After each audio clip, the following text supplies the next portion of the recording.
Magandang hapon po sa ating lahat, mga kapatid. Tayo ngayon po ay nasa ika-22 sa linggo ng karaniwang panahon. Ngayon po ay ipagdiriwang natin si Papa San Gregorio, Pantas ng Dakilang Simbahan. Ang mamumuno po sa ating pagdiriwang ngayon ay si Reverendo Rolando Perfecto, FDCC. Ihanda po natin ang ating mga sarili para sa pagsisimula ng ating pagdiriwang.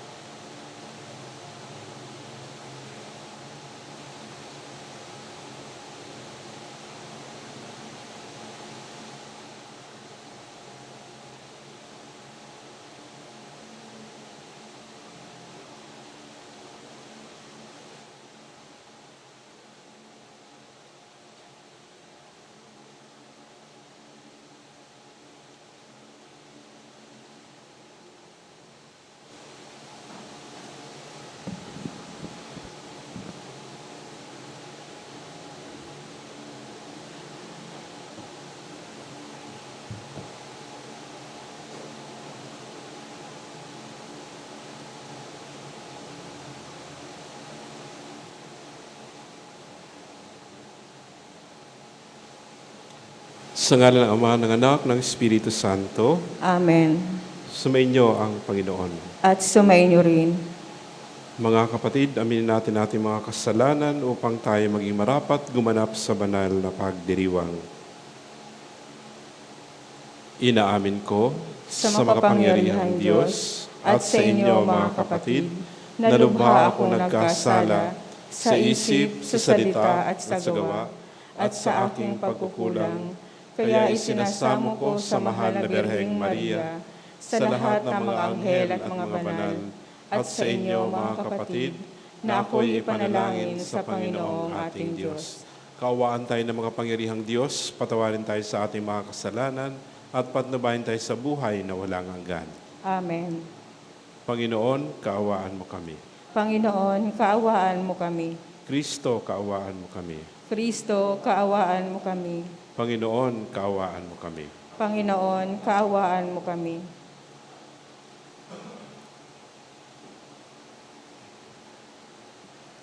Manalangin tayo. Ama naming makapangyarihan, kami tugunin mo sa aming kahilingan ngayong ipinagdiriwang namin si San Gregorio Magno, Pantas at Papa ng Iglesia, na aming ginugunita upang kaming mga nagdiriwang ng pagpaparangal sa Kanya ay makasunod sa Kanyang katatagan sa pananampalataya sa pamamagitan ni Jesucristo kasama ng Espiritu Santo magpa sa walang hanggan. Amen.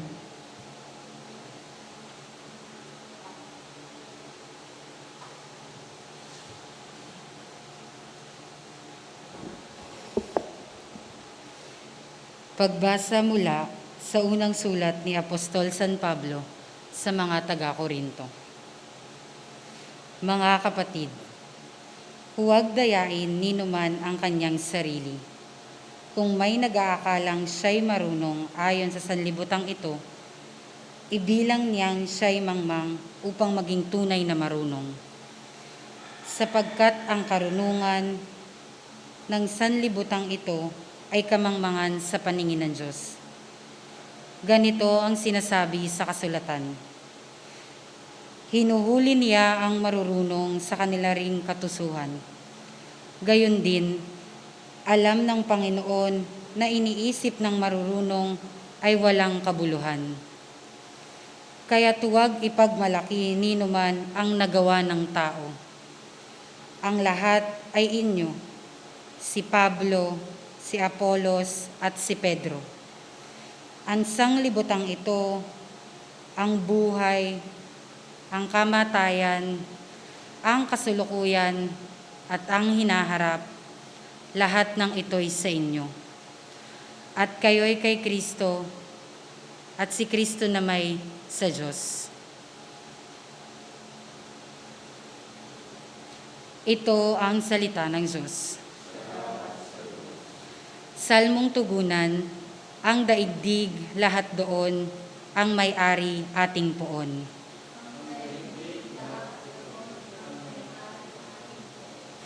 Ang buong daigdig, lahat ng naroon, may-ari ang Diyos, ang ating Panginoon. Ang mundo'y natayo at yaong sandigay, ilalim ng lupa, tubig kalaliman. Tugon po.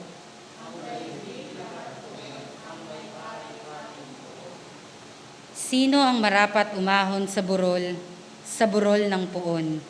Sino ngang aahon? Sinong papayagang pumasok sa templo? Sinong tutulutang pumasok na tao?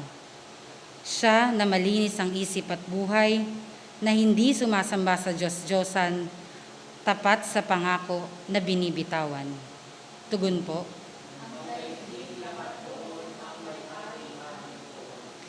Ang Panginoong Diyos, pagpapalain siya, ililigtas siya at pagwawalang sala. Gayon ang sino mang lumalapit sa Diyos, silang lumalapit sa Diyos ni Jacob. Tugon po.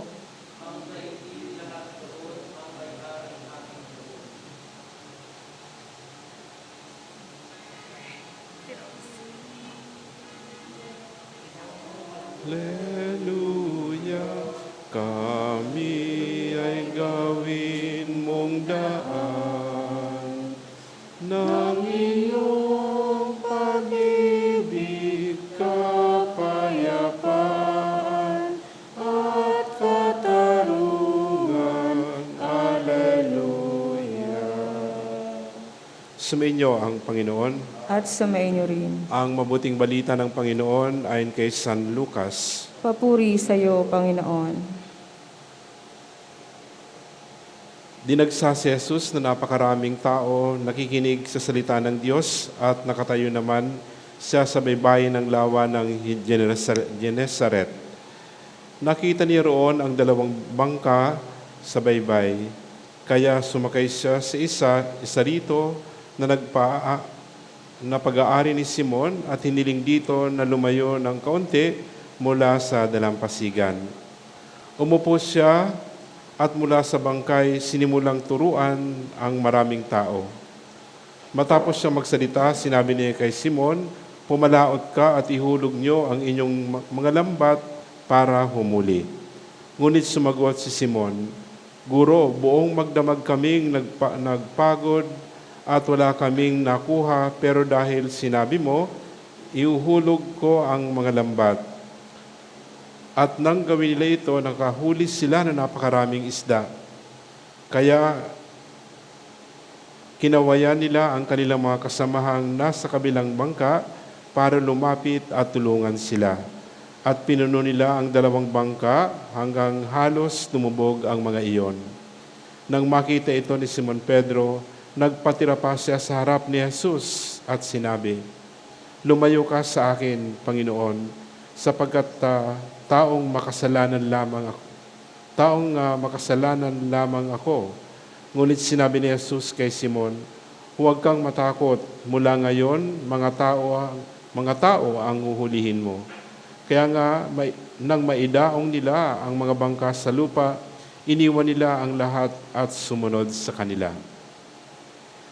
Mga kapatid, ang mabuting balita ng ating kaligtasan. Pinupuri ka namin, Panginoong Jesucristo.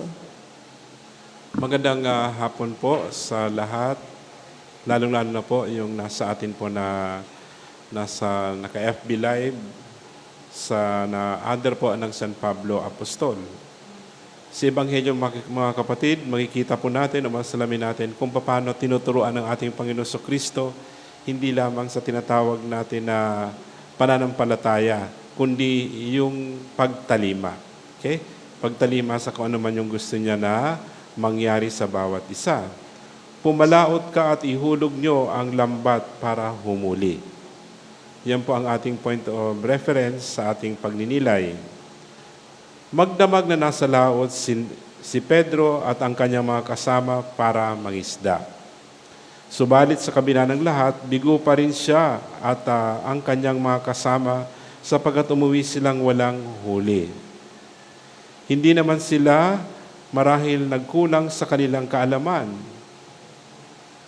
Pangingisda at likas nilang hanap buhay at ito na rin ang buhay ng kanilang kinasanayan.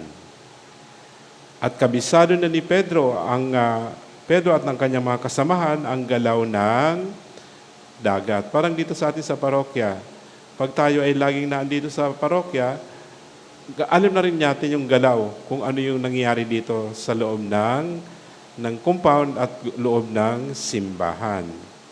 Eksperto din sila sa tanang paraan ng pangingisda. Marahil alam din nila kung saang parte ng karagatan ang may posibleng maraming isdang mahuhuli. Sabi ko nga, dito sa atin sa parish, pag pumasok ka dyan, alam mo kaagad yung mga gesture ng tao. Alam mo kung sino yung hindi, laging nagsisimba, at alam mo naman yung laging nagsisimba. So may intindihan mo kung bakit ganon siya kumilo sa loob ng simbahan. Ngunit sa kabila ng lahat ng pwede nilang gawin at asahan, bigo pa rin silang lahat sapagkat umuwi silang walang huling isda. Sa ganitong karanasan, hindi may iwasan ang damdamin ng pagkalungkot at panghihinayang. Kaya dahil dito, wala nang ibang pwede pang gawin kundi linisin na lang ang kanilang mga lambat, magpahinga, at magbakasakaling sa susunod nilang pagpapadaot ay hindi na sila uuwing biguan. Okay? Ipinakikita sa karanasang ito ni Pedro na hindi natin kontrolado ang lahat ng sitwasyon maging sa ating buhay.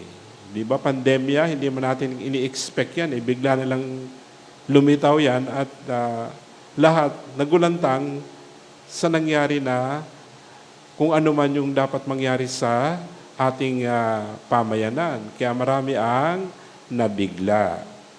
Hindi rin solusyon sa lahat ng pagkakataon ang ating kaalaman at kinasanayan. Kahit ngayong mga eksperto, kahit ngayong mga doktor, bigla rin silang hindi nalaman kung ano itong tinatawag na COVID-19. Actually, hanggang ngayon, hindi pa alam dito sa atin sa Pilipinas kung ano yung COVID-19. Alam na po ba? Ilang buwan na tayo na ilang buwan na tayo may quarantine. Gaano ba tinatawag natin yung mga eksperto na yan sa medisina? Dito mismo sa atin sa Pilipinas. Mga kapatid, sa pagsunod sa ipinakita ni Pedro at sa himalang ipinakita ni Jesus, pinatutunayan lamang sa atin ng Diyos na walang imposible sa taong marunong sumunod at magtiwala sa Kanya. So yun lang talaga eh.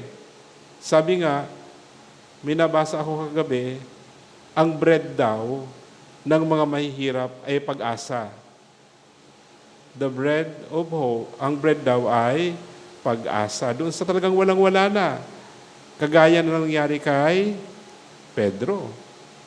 Sana ganun din po tayo. Hindi dahil sala tayo sa kawalan, kundi yung ating pagtitiwala, naandun talaga. At alam ko po, iyan ang isang kinaganda sa kultura ng mga Pilipino. Mga kapatid, ito ang biyayang naghihintay sa mga taong may kababaang loob. Ang pagsunod, kaakibat niya ay ang kababaang loob na tumanggap o tumatanggap at sumusunod sa salita ng Diyos. Ihulog doon, yun ang sabi ni Kristo. Inihulog nga. Kaya sobrang masunurin tayong lahat, mga Pilipino. Di ba po? Pag sinabing ganito, o sige. O pag sinabing quarantine, ganito. Magaling sumunod ang Pilipino. Sa totoo lang, hindi matigas ang ulo ng mga Pilipino. Di ba? Sinasabi, ang titigas ng mga ulo ng Pilipino. Hindi po ako naniniwala. Marunong sumunod kasi nasa kultura natin ang pagsunod sa mga nasa authority. Very visible din yan dito sa loob ng simbahan.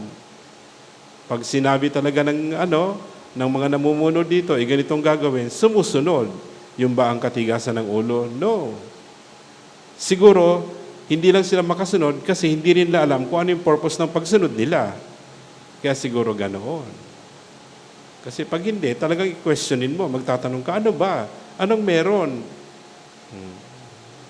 Ano po ang pagsasagawa ng ating ebanghelyo ngayon at sa ating kapistahan ni San Gregorio Magno? May kasabihan sa wikang Ingles, obedience is better than sacrifice. Ulitin ko po, obedience is better than sacrifice. So sumusunod.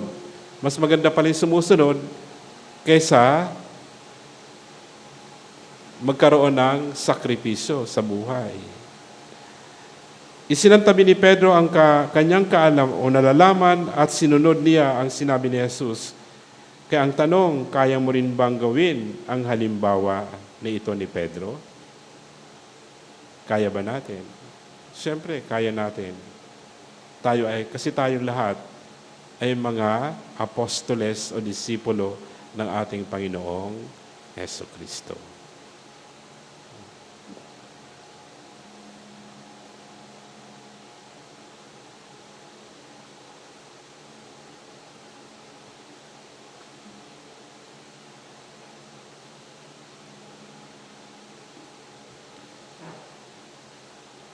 Noong sinabi ni Jesus sa kanyang mga alagad, "Halika kayo, sumunod kayo sa akin," tinatawag rin niya tayo sa kanyang halimbawa ng panalangin upang ibahagi ang panalangin sa iba, maging mapagbigay tayo sa ganoong panalangin ang ating pong itutugon. Panginoon, dinggin mo ang aming panalangin.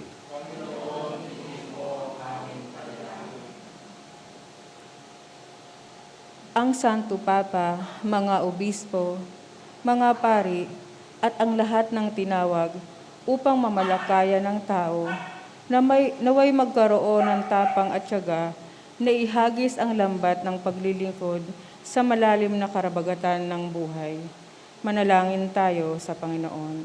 Panginoon, dinggin mo ang aming panalangin. Ang mga mangingisda at ang lahat na nagtatrabaho sa karagatan, naway tumanggap ng maraming ani na nag-uumapaw sa yaman ng Diyos. Manalangin tayo sa Panginoon. Panginoon, dinggin mo ang aming panalangin. Tayo naway magkaroon ng katapangan na ipahayag sa mga hindi sumasampalataya ang mabuting balita ng Panginoon. Manalangin tayo sa Panginoon. Panginoon, dinggin mo ang aming panalangin. Isama rin po natin sa ating panalangin ang espesyal na panalangin ni Alicia Arago. Manalangin tayo. Panginoon, dinggin mo ang aming panalangin. Para rin sa mabisang paggaling ni Jose Rodriguez, Ebenita Rodriguez, manalangin tayo sa Panginoon. Panginoon, dinggin mo ang aming panalangin. Para sa mga yumao na sina Aurea de la Torre Lee, Juanita Castro, Alberto Castro, Lucio Senior de Leon, Mercedes de Leon, Danilo Balachica, Emily Ramos, Epifania Ramos, Anthony Gonzalez, Lilina Norella, Meridien Gomez, Eleuterio Reyes, Victoria David, Carmen Dalisay, Rafael Platon, Bayani Cruz Sr., Bayani Cruz Jr., Preperio Remedio, at Esterela Arago, at sa lahat ng mga kaluluwa sa purgatorio, naway makamit kay Kristo ang walang hanggang gantimpala. Manalangin tayo sa Panginoon. Panginoon, dinggin mo ang aming panalangin.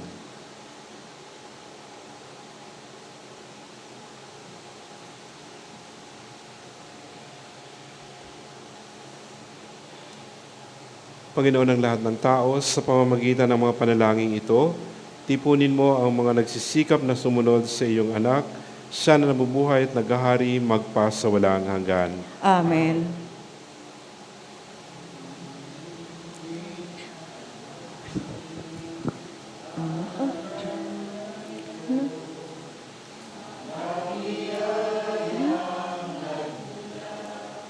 Sa pagpapala mo, tanda ng bawat puso, pagkat inibig mo, ngayoy nananalig, nagmamahal sa'yo. Tinapay na nagmula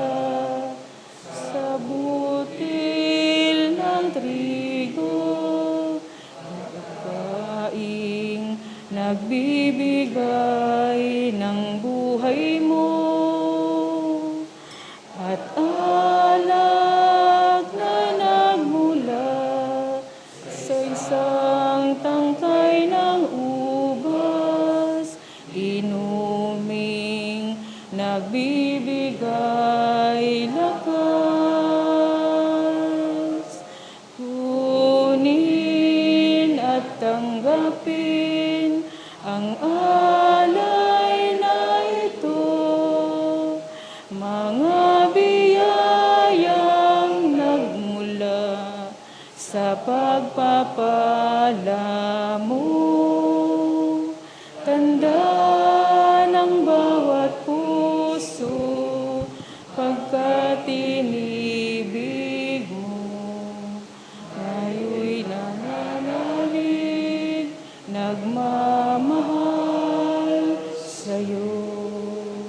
Manalangin kayo mga kapatid, upang paghahain natin ay kalugdan ng Diyos amang mga pangyarihan. Tanggapin nawa ng Panginoon itong paghain sa iyong mga kamay, sa kapurihan at karangalan, sa ating pakinabangan, at sa sambuong sambayan niyang banal. Ama naming lumikha, ang aming paghahain ay iyo nawang paunlakan upang sa paggunita kay Papa San Gregorio, kami ay makapakinabang sa paghahaing ito na ibinibigay mo sa ikapagpapatawan ng mga kasalanan ng buong mundo sa pamamagitan ni Jesucristo, kasama ng Espiritu Santo magpasawalang hanggan. Amen. Sumainyo ang Panginoon. At sumainyo rin. Itaas sa Diyos ang inyong puso at diwa. Itinaas na namin sa Panginoon. Pasalamatan natin ang Panginoong ating Diyos. Marapat na siya ay pasalamatan. Ama naming makapangyarihan, tunay ang marapat na ikaw ay aming pasalamatan, kahit na ikaw ay pinagtaksila ng sangkatauhan, ikaw ay patuloy pa rin sa iyong pagmamahal. Ikaw na ang nagpupuno o nagpuno sa aming pagkukulang. Ikaw pa rin ang nagsugos ng tutubos sa tanan. Ang sugo mong anak ay naging di na iba sa amin, bagamat di niya tinularan ang aming pagkamasuwayin. Niloob mong ito upang iyong mamalas sa aming pagkatao ang giling mong anak, at kami tunghayan mong may pag-ibig na tulad ng pagtatangi mo sa kanya ng higit sa lahat. Ang katapatan niya sa iyong walang maliw ay nagpanumbalik na muli sa amin ng iyong kasiyahat ng iyong pagtingin, na aming iwinaksi nung ikaw ay aming suwayin. Kaya kaisa ng mga anghel na nagsiawit ng papuri sinuwalang humpay sa kalangitan, kami nagbubunyi sa iyong kadakilaan.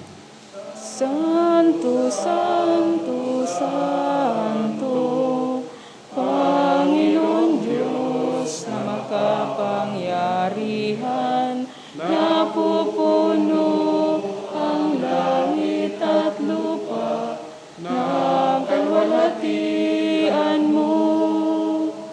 Hosana, Hosana sa kaitaasan, Hosana, Hosana sa kaitaasan. Pinagpala ang naparirito sa ngalan ng Panginoon.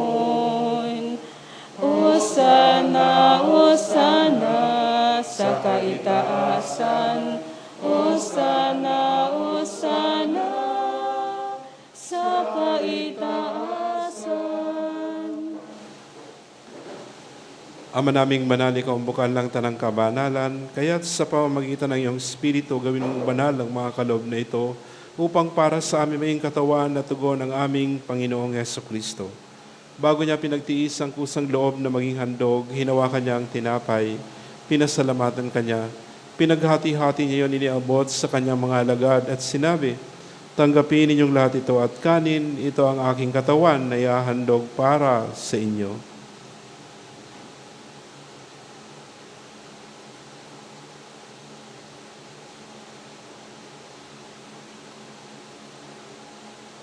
Gayun din naman, matapos ang hapunan, hinawakan niya ang kalis, muli kanyang pinasalamatan.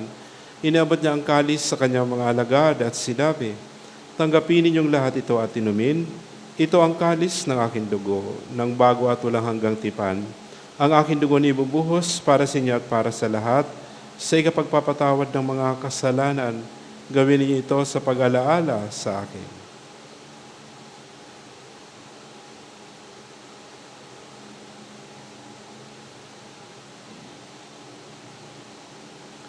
Ipagbunyi natin ang misteryo ng pananampalataya. Si Kristo'y namatay, si Kristo'y nabuhay, si Kristo'y babalik sa wakas ng panahon. Ama, ginagawa namin yan ang pag-alaala sa pagkamatay at muling pagkabuhay ng iyong anak. Kaya iniaalay namin sa iyo ang tinapay na nagbibigay buhay at ang kalis na nagkakaloob ng kaligtasan. Kami nagpapasalamat dahil kaming minarapat na tumayo sa harap mo para maglingkod sa iyo. Isinasamo namin kami magkasalo-salo sa katawan at dugo ni Kristo ay mabuklod sa pagkakaisa sa pamamagitan ng Espiritu Santo. Ama, lingapin mo ang iyong simbahang laganap sa buong daigdig. Puspusin mo kami sa pag-ibig kay ni Francesco na aming Papa, ni Bro Derek na aming Obispo at tagapangasiwa at ng Tanang Kaparian. Alalahanin mo rin ang mga kapatid naming nahimlay na may pag-asang sila'y muling mabubuhay, gayon din ang lahat ng mga pumanaw. Kaawaan mo sila at patuloyin sa iyong kaliwanagan. Kaawaan mo at pagindapating kaming lahat na makasalo sa iyong buhay na walang wakas, kaysa ng mahal na Berheng Maria, Ina ng Diyos, kaysa ng mga apostol, ni Santa Magdalena ng Canosa, ni Santa Josefina Bakita, at ng lahat ng mga banal na namuhay dito sa daigdig ng kalugod-lugod sa iyo, maipagdiwang nawa namin ang pagpupuri sa ikararangal mo sa pamamagitan ng iyong anak na aming Panginoong Hesukristo. Sa pamamagitan ni Kristo, kasama niya at sa Kanya, ang lahat ng parangal at papuri ay sa iyo. Diyos amang makapangyarihan, kasama ng Espiritu Santo, magpa sa walang hanggan. Amen. Sa tagubilin ng mga nakagagaling na utos at turo ni Jesus, na Panginoon natin at Diyos, ipahayag natin ng lakas loob. Ama namin, sumasalangit ka, sambahin ang ngalan mo, mapasa amin ang kaharian mo, sundin ang loob mo dito sa lupa para nasa langit. Bigyan mo kami ng aming kakanin sa araw-araw, at patawarin mo kami sa aming mga sala, para nagpapatawad namin sa nagkakasala sa amin. At huwag mo kaming ipahintulot sa tukso, at iadya mo kami sa lahat ng masama. Amen. Hinihiling namin kami adya sa lahat ng masama, pagkalooban ng kapayapaan araw-araw, iligtas sa kasalanan at ilayo sa lahat ng kapahamakan, samantalang aming pinananabikan ng dakilang araw ng pagpapahayag ng tagapagligtas naming si Jesucristo. Sapagkat sa iyo ang kaharian, ang kapangyarihan ang at ang kapurihan magpakailanman. magpakailanman. Amen. Panginoong Jesucristo, sinabi mo sa mga apostol, kapayapaan ang iniiwan ko sa inyo. Ang aking kapayapaan ang ibinibigay ko sa inyo. Tunghayin mo ang aming pananampalataya at huwag ang aming mga pagkakasala. Pagkalooban mo kami ng kapayapaan at pagkakaisahin sa iyong kalooban, kasama ng Espiritu Santo magpasawalang hanggan. Amen. Ang kapayapaan ng Panginoon ay laging sumainyo. At sumayin niyo rin. Magbigayan po tayo ng kapayapaan sa isa't isa. Kapayapaan.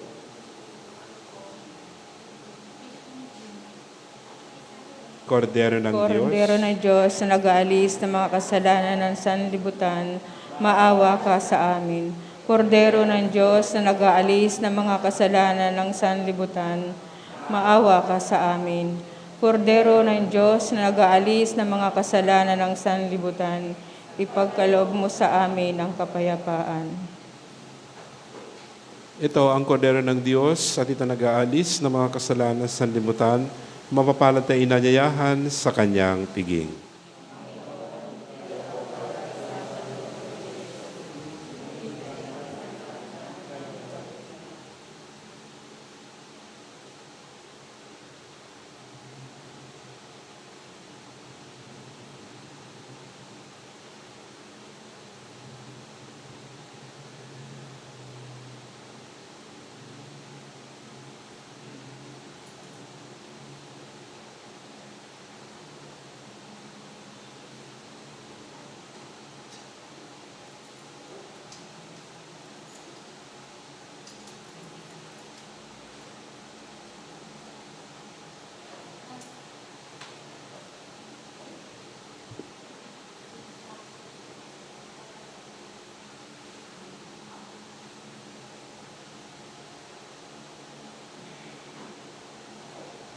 Espiritual na pakikinabang ng Panginoong Hesus, ako ay naniniwala na ikaw ay nasa kabanal-banalang sakramento. Iniibig kita ng higit sa lahat at ninanasa kong tanggapin ka sa aking kaluluwa, sapagkat sa mga sandaling ito, hindi kita matatanggap sa sakramento. Tumuloy ka sa Espiritu na sa aking puso, niyayakap kita na parang naririto ka na inaalay ko ng buong buo ang aking sarili sa iyo. Huwag mong hayaang mawalay ako sa iyo. Amen.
Manalangin tayo.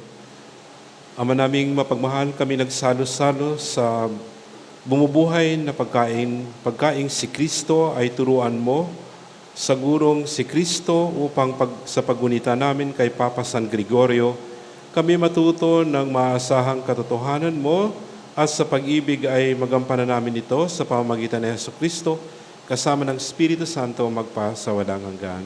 Amen. Sumainyo ang Panginoon. At sumainyo rin. At pagpalain kayo ng ating makapangyarihang Diyos Ama at Diyos Anak at Diyos Espiritu Santo. Amen. Taglayin ninyo sa inyong pag-alis ang kapayapaan ni Kristo. Salamat sa Diyos.